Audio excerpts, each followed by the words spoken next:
여러분 썬데이 크리스천이라는 말을 한 번쯤은 들어보셨을 겁니다. 누군가가 나에게 당신 썬데이 크리스천 아닌가? 라고 말한다면, 우리가 그런 소리를 듣는다면 여러분 기분이 어떠실 것 같습니까? 솔직히 그렇게 좋지는 않을 것 같아요. 왜냐하면 우리가 알고 있는 이 썬데이 크리스천이라는 것은 좀 부정적 의미로 우리는 알고 있기 때문이죠. 그래서 제가 위키피디아에서 좀 인터넷 위키피디아 거기에서 검색을 해봤어요. 썬데이 크리스천이 어떤 게 정의하고 있는지 좀 검색을 해봤습니다.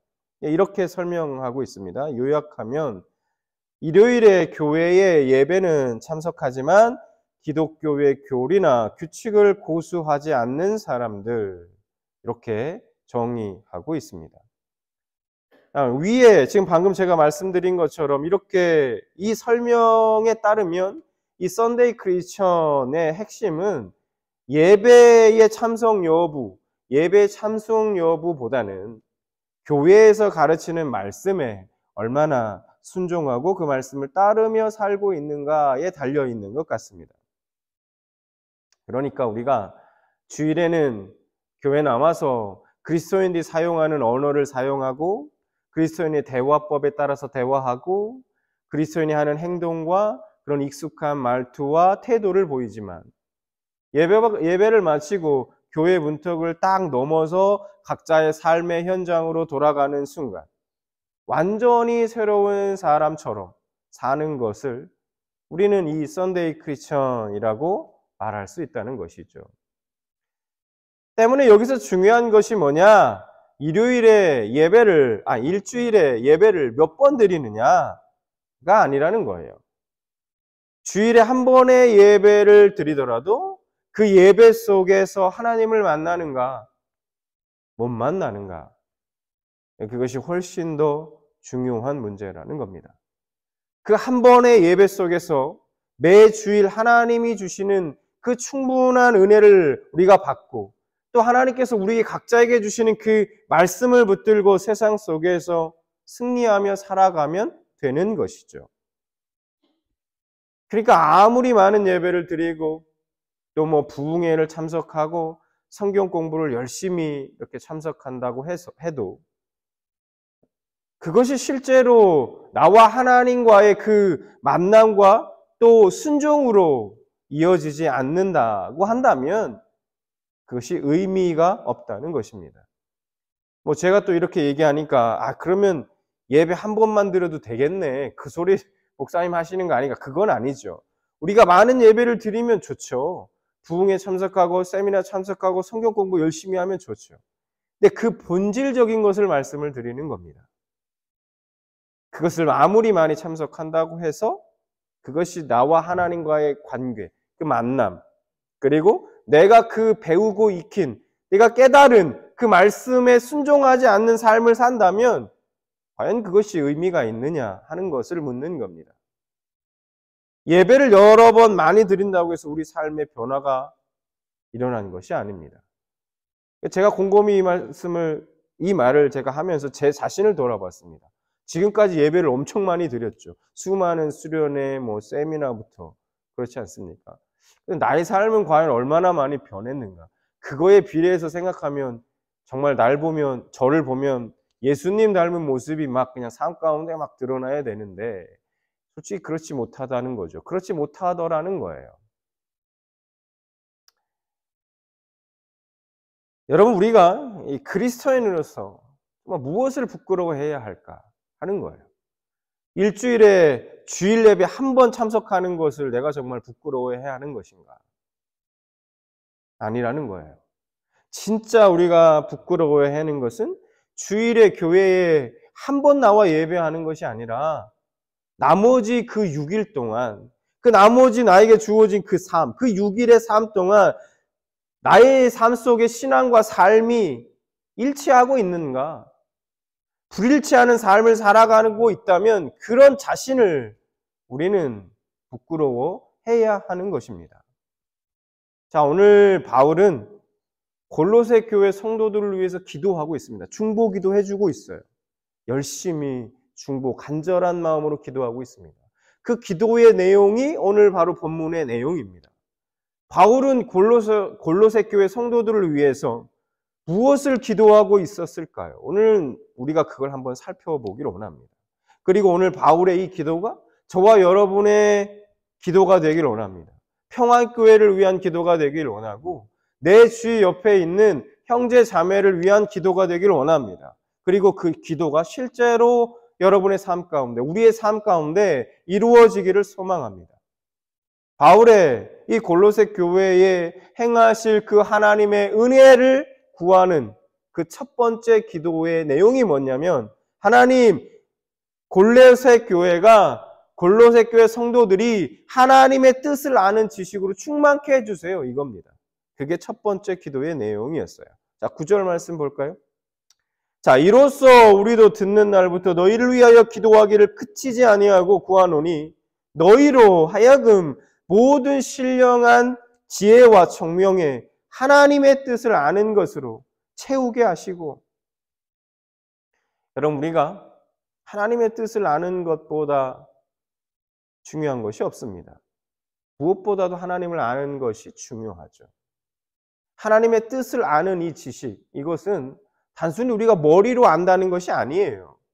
하나님께서 우리를 향해 어떤 마음을 품으셨는지, 우리를 향해 어떤 계획을 하나님이 가지고 계시는지, 우리에게 어떤 것을 원하시는지, 나에게 어떤 것을 원하시는지, 그걸 아는 것을 의미합니다.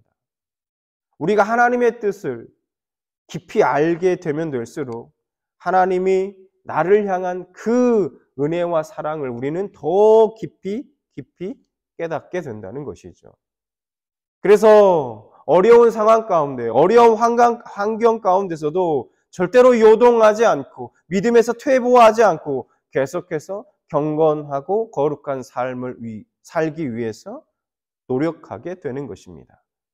하나님의 뜻을 알게 될 때 말입니다. 그러면 우리는 어떻게 하나님의 뜻을 알 수 있을까요? 이것이 중요한 것 아니겠습니까?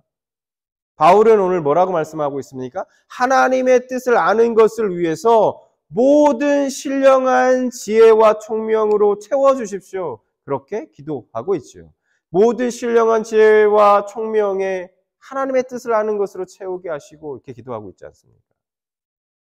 모든 신령한 지혜와 총명이라는 것은 진리를 분별할 줄 아는 능력과 그 진리의 바탕을 두고 바른 결론을 낼 수 있는 능력을 말합니다. 하나님의 말씀하고 있는 그 말씀을 깨달아서 삶 가운데 내가 이렇게 살아가야 하는구나 하는 것을, 그 말씀에 비추어 내 삶을, 바른 삶을, 하나님이 원하시는 삶을 살아갈 수 있는 것이죠. 그렇게 해주는 능력, 그 지혜와 총명을 말씀하고 있는 겁니다.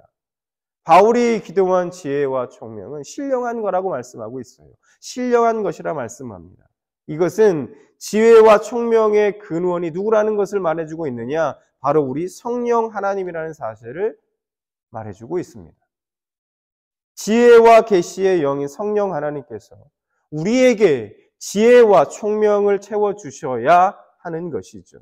그래야 우리는 삶 가운데 하나님의 뜻을 분별할 수가 있습니다.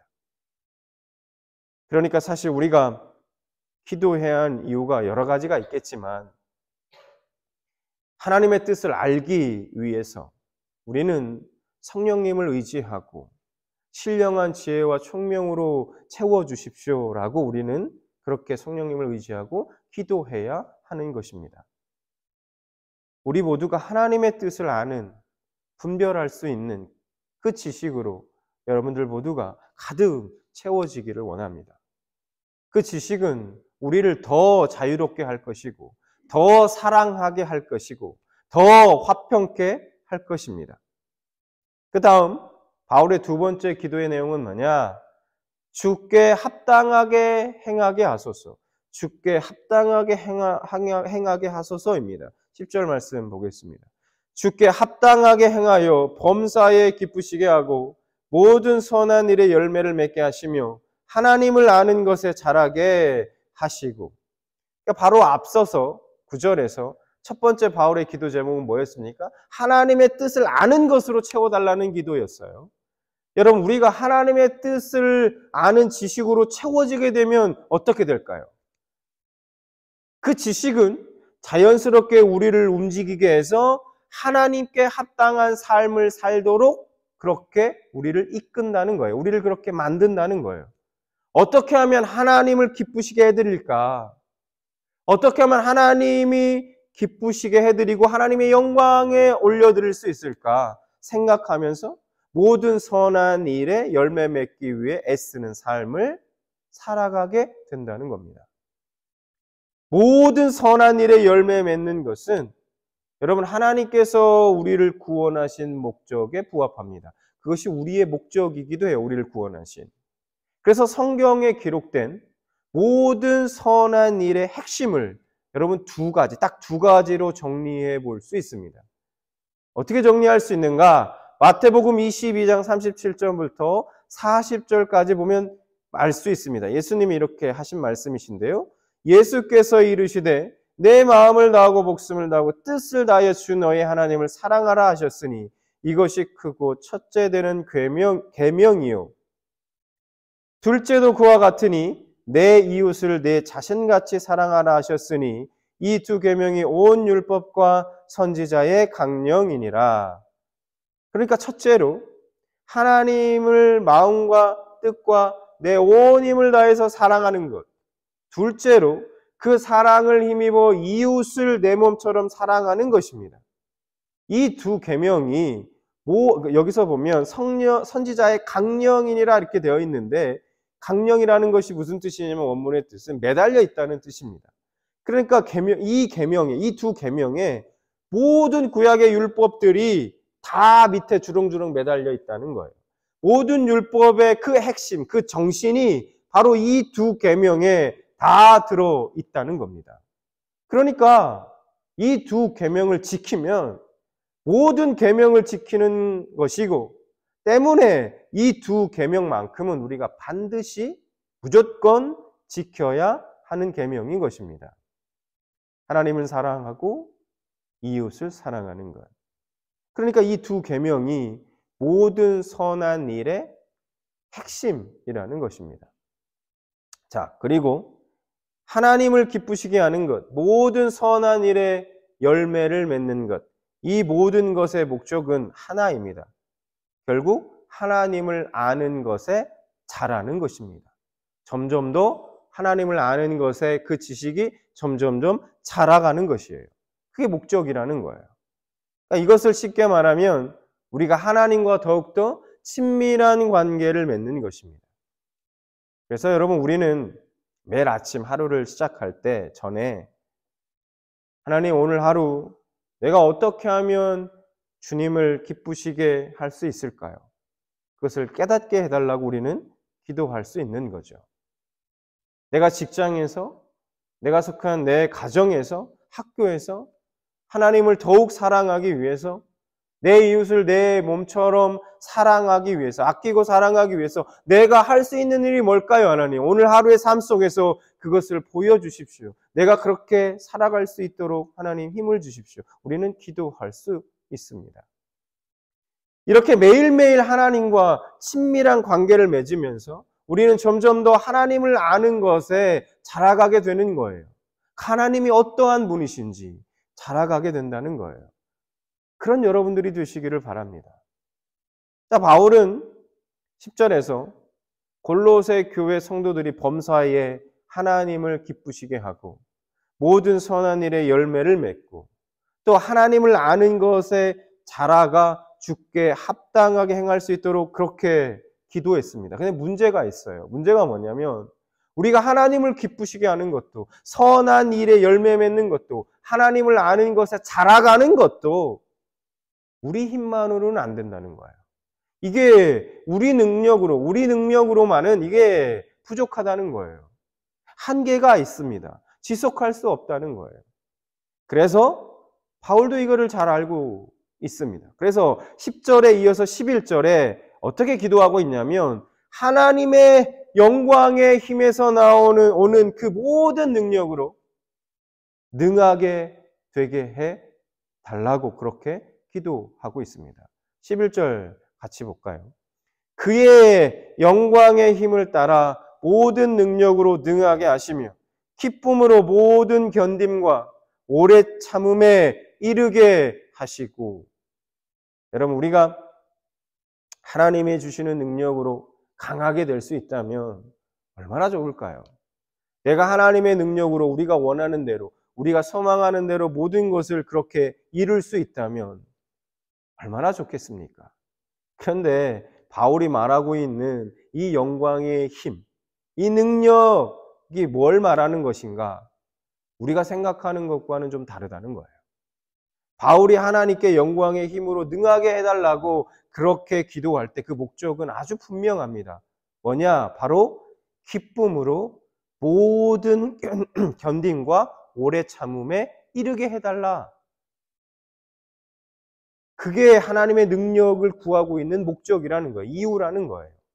기쁨으로 모든 견딤과 오래 참게 해달라. 오래 참음에 이르게 해달라. 하나님의 능력으로 성공하고 원하는 학교 들어가고 직장에 들어가고 뭔가 내가 필요한 것을 그렇게 이루고 얻게 해달라는 것이 아닙니다. 기쁨으로 모든 견딤과 오래 참음에 이르게 해달라. 하나님이 그렇게 기도하고 있다는, 바울이 그렇게 기도하고 있다는 거예요. 하나님이 능력을 더해 주셔서 오늘도 기쁨으로 모든 것을 견디고 또 오래 참을 수 있게 해주세요, 하나님. 그렇게 기도하고 있는 겁니다.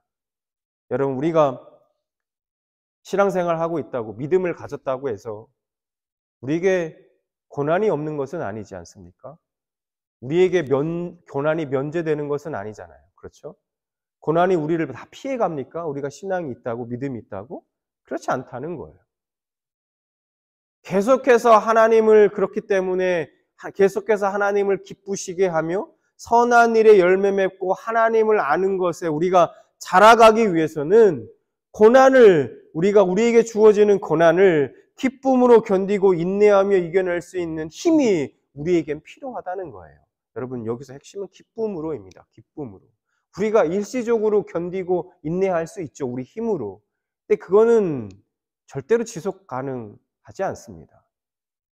우리가 기쁨으로, 하나님이 주시는, 세상에 줄 수 없는 그 기쁨으로, 하나님이 주시는 기쁨을 우리가 충만할 때 그 기쁨 안에서 우리가 견디고 인내할 수 있다면 우린 지속할 수 있다는 거예요. 우리의 믿음에서 퇴보하고 물러서거나 하지 않고 계속해서 하나님을 기쁘시게 하는 삶, 열매 맺는 삶, 하나님을 알아가는 것에 계속해서 그렇게 자라갈 수 있는 거예요. 우리가. 그래서 우리는 하나님의 능력이 필요한 겁니다. 바울은 그걸 위해서 기도하고 있는 거예요. 하나님을 떠나서 뒤틀려 있는 이 세상 가운데 우리가 사는 동안 어쩔 수 없이 직면해야 하는 고난들이 우리에게 있다는 거예요. 심지어는 때로는 우리가 믿기 때문에 더 고난을 겪는 경우도 있죠. 그것을 견디고 이기기 위해서는 하나님이 주시는 힘이 우리에게 너무도 필요한 것입니다. 그래서 고난이라는 그 상황에 대한 사실은 기도보다는 우리가 누군가를 위해서 기도할 때 그 고난을 없애주십시오라는 어떤 그 고난의 그 상황에 대한 기도보다 더 중요한 기도는 그 상황 속에서, 그 상황 속에 있는 그 영혼에 대한 기도가 사실 더 필요하다는 거예요. 시험을 피하게 해달라는 기도보다는 그 시험을 주님이 주시는 힘으로, 기쁨으로 그것을 잘 견디고 인내하며 감당하게 해주십시오 라고 그렇게 우리는 기도해야 하는 것입니다. 기쁨으로 인내하고 오래 참을 수 있는 그 힘을 달라고 우리가 기도해야 합니다. 고난 중에도 우리가 기쁨으로 인내하고 오래 참을 수 있는 건 아무나 그렇게 할 수 있는 것이 아니죠. 오늘도 삶 가운데 마주하는 온갖 시험과 고난들 속에서 기쁨으로 참고 견딜 수 있는 그 능력을 허락해 달라고 여러분 기도하시기 바랍니다. 그리고 내 주위에 있는 내 형제 자매들, 지체들, 믿음의 형제 자매들, 고난 가운데 있는 그들을 위해서 기도해 주시기 바랍니다. 기쁨으로 참고 견디고 이겨낼 수 있게 해달라고. 그래서 하나님을 기쁘시게 하는 삶, 선한 열매를 맺는 삶, 하나님을 계속해서 아는 것에 자라갈 수 있도록 그렇게 기도하시기 바랍니다. 바울의 마지막 네 번째 기도의 내용은 뭐냐? 하나님께 감사하게 해 주시옵소서. 하나님께 감사하게 하소서입니다. 그러면 무엇을 감사해야 하는가? 12절부터 14절 말씀을 보겠습니다. 우리로 하여금 빛 가운데서 성도의 기업의 부분을 얻기에 합당하게 하신 아버지께 감사하게 하시기를 원하노라. 그가 우리를 흑암의 권세에서 건져내사 그의 사랑의 아들의 나라로 옮기셨으니 그 아들 안에서 우리가 속량 곧 죄 사함을 얻었도다. 바울이 골로새 교회 성도들이 꼭 잊지 않고 기억하면서 살아가길 원하는, 기억하면서 하나님께 감사하기 원했던 게 뭐냐? 하나님께서 그들을 빛으로 인도하시고 성도의 기업을 얻게 하셨다는 겁니다. 흑암의 권세 아래에서 고통받고 살아가던 우리는 원래 빛이신 하나님의 원수였습니다. 그냥 한 사람의 죄인일 뿐이 아니라 적극적으로 하나님을 거부하고 적극적으로 하나님을 배반하고 심지어는 그 하나님을 대적하던 사람들이라는 거예요. 저와 여러분들이. 그래서 영원히 멸망받아야 할 그런 인생이었습니다. 그런 취급을 받기에 합당한 존재들이었다는 거예요. 그런 자격이 없는 우리를 예수 그리스도의 십자가의 죽음과 부활을 통해서 하나님이 우리를 빛 가운데로 부르시고 성도의 기업의 부분을 얻기에 합당하게 하셨다는 겁니다. 여러분, 우리에게 그럴 만한 가치가 있어서가 아니에요.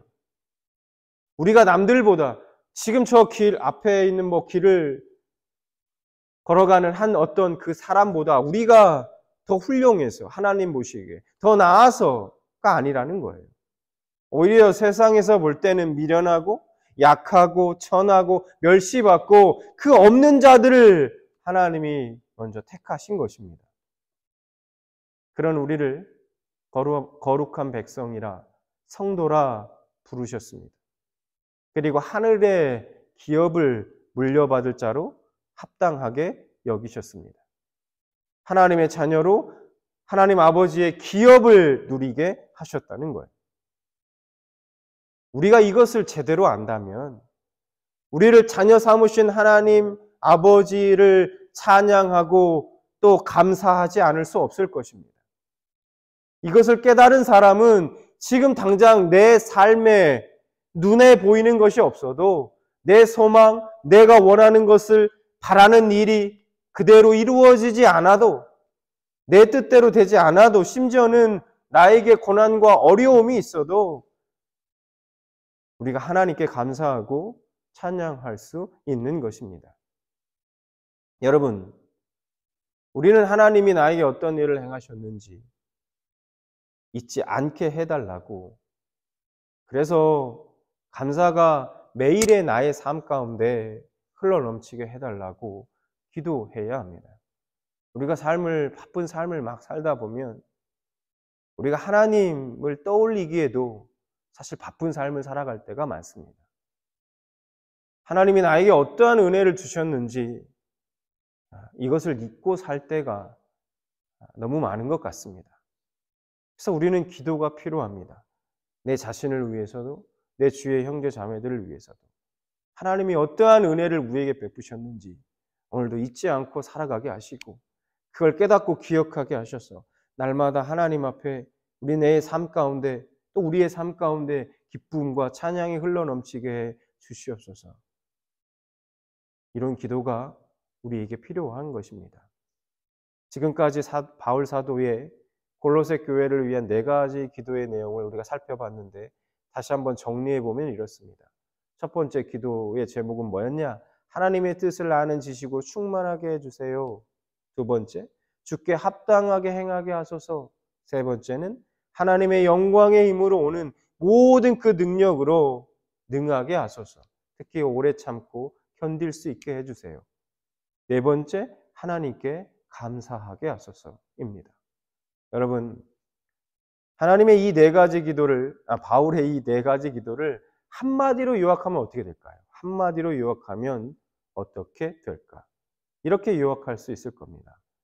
그리스도인으로서 우리가 하나님 앞에 하나님의 은혜로 말미암아 구원받은 그리스도인으로서 그리스도인답게 살아가게 하소서라고 요약할 수 있을 겁니다.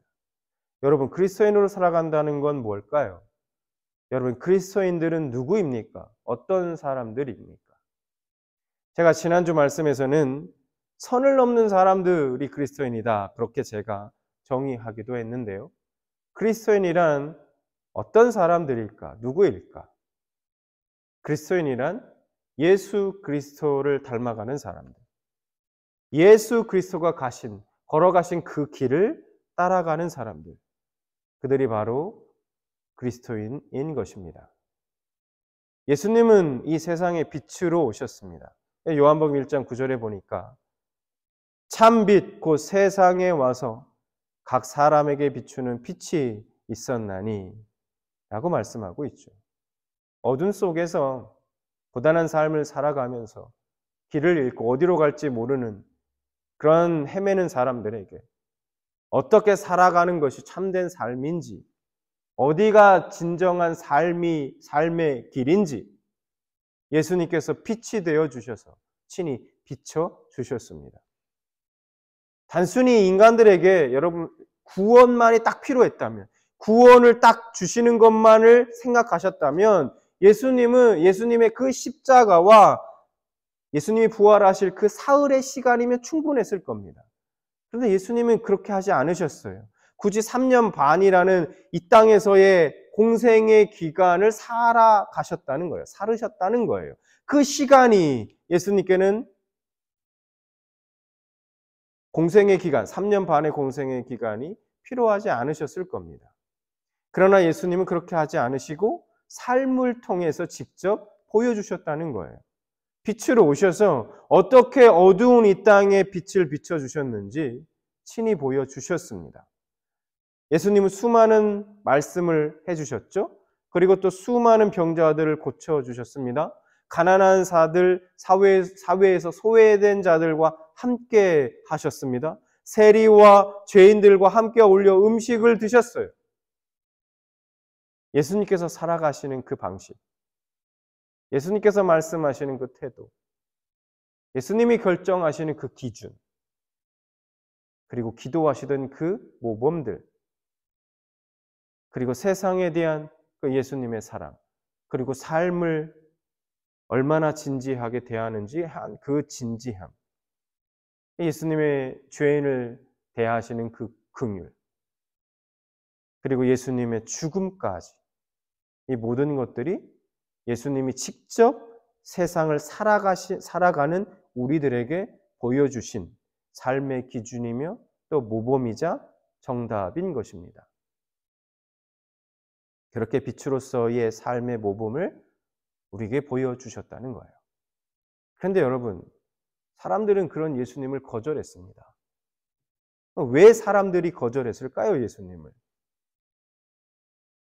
우리는 당신처럼 살 수 없어. 우리는 예수 당신처럼 살 수 없다는 거예요. 그래서 거절했습니다. 예수님처럼 낮아지면서, 섬기면서, 나눠주면서 어떻게 우리가 행복한 삶을 살 수 있느냐는 거예요. 그런 삶은 존재하지 않을 뿐만 아니라 그거는 가짜라는 겁니다. 그래서 거절했습니다. 하나님의 뜻은 우리를 부자 되게 하고 남들보다 높은 명성과 지위를 얻게 하는 것이고 그런 것이지, 당신처럼 죄인들과 세리들과 상종해서는 안 되는 저 죄인들, 더러운 죄인들과 세리와 가난한 자들과 어울리는 것이 그게 하나님의 뜻이겠냐? 라고 하며 거절했습니다. 예수님 당시 2000년 전 예수님 당시의 이야기일까요, 이것이? 아닙니다.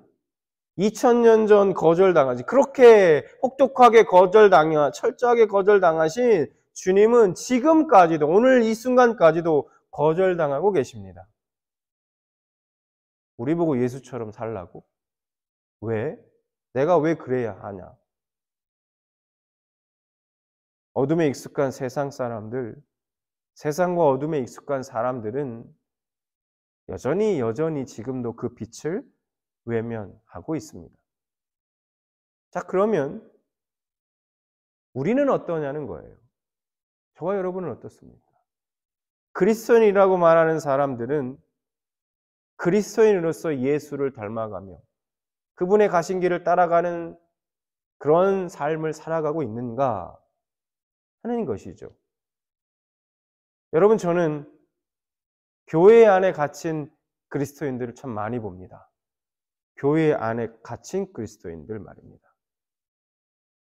앞서 말씀드린 대로 주일에는 교회 나와서 예배드리고 또 그리스도인을 사용하는 언어를 사용하고 거기에 맞는 대화법에 따라서 말하고 그리스도인들이 하는 행동, 말투, 태도를 보이지만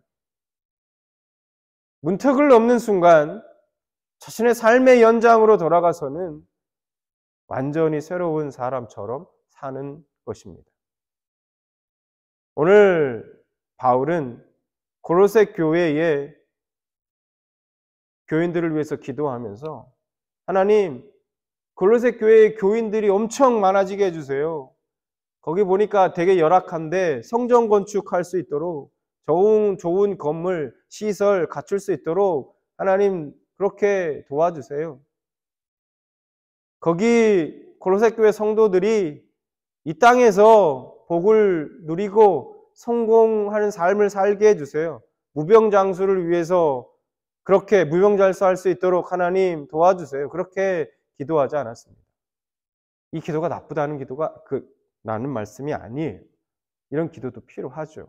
근데 오늘 말씀 속에서 바울은 이런 기도를 하지 않았다. 이렇게 기도하지 않았다는 거예요. 단지 그들이 그리스도인으로서 그리스도인답게 살아갈 수 있게 해달라고 기도했습니다.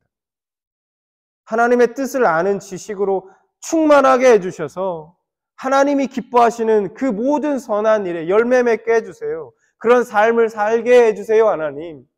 그런 삶을 살아내기 위해서 하나님의 영광의 힘이 필요합니다. 그 영광의 힘, 그 하나님의 모든 능력으로 어떤 상황과 환경 가운데서도 믿음을 잃지 않고 믿음에서 퇴보하지 않고 오래 참고 인내할 수 있도록 하나님 도와주세요. 그리고 자신이 어떻게 그리스도인이 되었는지, 그 그리스도인의 영광을 얻게 되었는지 그거 잊지 말고 까먹지 말고 늘 기억하고 하나님께 감사하는 삶 살아가게 해 주시옵소서. 그렇게 기도했던 것입니다. 여러분, 오늘 이 바울의 기도가 우리 자신에 대한 기도가 되길 원합니다. 그리고 우리 평안의 형제 자매들을 위한 중보가 되기를 소망합니다. 그래서 우리 평안교회 모든 성도들이 교회 안에 갇힌 그리스도인들이 되지 않기를 소망합니다. 교회 안에서만이 아니라 세상 가운데서도 그리스도인이 되기를 소망합니다. 빛이신 주님을 닮아서 주님이 가신 그 길을 따라가며 세상 속에서 홀로선 그리스도인이 되어서 그리스도의 향기를 바라는 여러분의 아름답고 복된 삶이 되시길 주님의 이름으로 축원합니다.